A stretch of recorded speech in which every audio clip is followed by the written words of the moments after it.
What to do after an injury. I'm Nate. I'm the FitFutureMD. Upload every Monday, Wednesday, Friday. Pick up the free copy of the nutrition and workout guide in the description below. I'm currently down 40 pounds. If you're interested in how I did that, pick up that free copy of the nutrition and workout guide. I'm the owner of Ensorsale. Ensorsale's family. Together we'll rise up from humble beginnings to inspire others all over the world with the messages on our t-shirts. Wear your inspiration today and use code FitFutureMD for 20% off. So, I was searching for a topic, been searching for a topic for a while. And then, of course, I'm at the gym this morning. And what happens? Bam. Pulled muscle in my back. Pulled my lat, actually. And I was doing chest, believe it or not. So, so this is not necessarily how to prevent injury because we didn't do that. But this is, what to do after injury. So number one, you got to assess the level that you're injured, right? Is it a sprain? Is it a strain? Did you pull the muscle off the bone? Whatever, right? Because, the simple fact is like there's different levels of injury, right? This particular injury is a pulled muscle, right? So it's very, very painful. Actually hurts to breathe and everything. But that being said, it's not pulled off the bone. There's no bruising. My range of motion is only limited because of pain, right? So I continued through the chest workout, I did not go very heavy, but I did continue to do the motions, and kept it under, just kept it very light, right? And so I got through that. Let's say the first thing I did when I got home is I took some Tylenol, and I can't, necessarily recommend that to everyone, obviously, because, this is not medical advice. But that's the first thing that I did was I took some Tylenol. And then I got the massager out and massaged the area, right? Because what's happening, my muscle is pulled. So what's it doing? It's tight, right? And, the internet tells you to put ice on something, but when you put ice on something, it gets tighter, right? For muscle strain or muscle pull. Right, so, and I'm still having to use it all day, right? So it's not like, I can just sit around and not do anything. I still have to go to work, right? So what I, am choosing to do is, I massage the area. I got my wife to, pop my back or basically be the chiropractor, right? And make sure my back was aligned, right? Because when you get a pulled muscle and it strains it like that, your back will get out of line. So literally, like, my shoulder was like this, where my body was being pulled, right, or by the pulled muscle. And so we massaged that out, popped my back, right. I had immediate relief after the massage, and of course now that I'm been moving around again, it's back tight. But doctors will prescribe you muscle relaxers for back injuries because of this, because your back actually pulls and it'll pull, and damage other things, damage your nerves and stuff, right? So, so we may end up having to get that, but, so that's the gist of it. But the biggest thing I wanted to talk about in this video, because a big defining moment in my life was tearing my ACLs, right?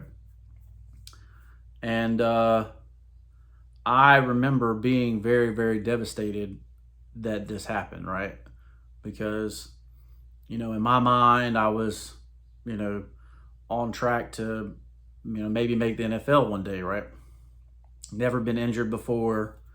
Maybe it had a sprained ankle when I was 13. But I played through a sprained ankle, right? There was never anything that kept me from playing, right? But it was a mentality that, I could always keep playing, right? But that was the first time that changed for me, right? And so that being said, the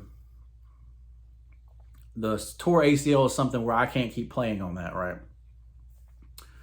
But once the surgery and everything was over, I still had other muscle groups that I could have worked, right? That I could have continued to improve. Basically, like for 4 months, I basically did nothing. When after the first month, I could have been on a bike as much as I wanted to be, right? Kept my my lungs and all that stuff in shape, and because that was really the hardest part. When I got to the 4-month mark and I could start jogging again, I was so out of shape that you could barely jog, let alone get the mental fortitude to go over the pain you were going through or the fear you were going through that you were going to get hurt again, right? So that would be one thing that I changed, is that I'm going to try to keep my cardiovascular activity up if I can, right? Whether that's riding a bike or whatever, right? So, because that's pretty much what they start you out on, riding a bike, that type thing. So that would be the first thing. I would definitely have upped that a lot. I've been doing that 2 or 3 times a day, right? And but the mental aspect of it is that you do recover from injury, right? Because at the time you're just devastated. You don't know really what to do, right? And but I think that's the biggest thing I would tell myself at that younger age. Is like, hey, you are going to recover, and you can get better from this, bigger, stronger, and faster from this, right? So that's with any injury. So if you got an injury, and even if you have to have surgery, 6 months after that surgery, you can still be back to where you were before, if not stronger and better, right?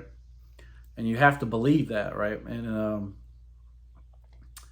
the biggest thing is when you have injury, it's how you react to the injury. You can either let it bring you down and keep you down, or you can rise above the occasion and improve and get better, right? Because injuries are a part of life, right? Like, and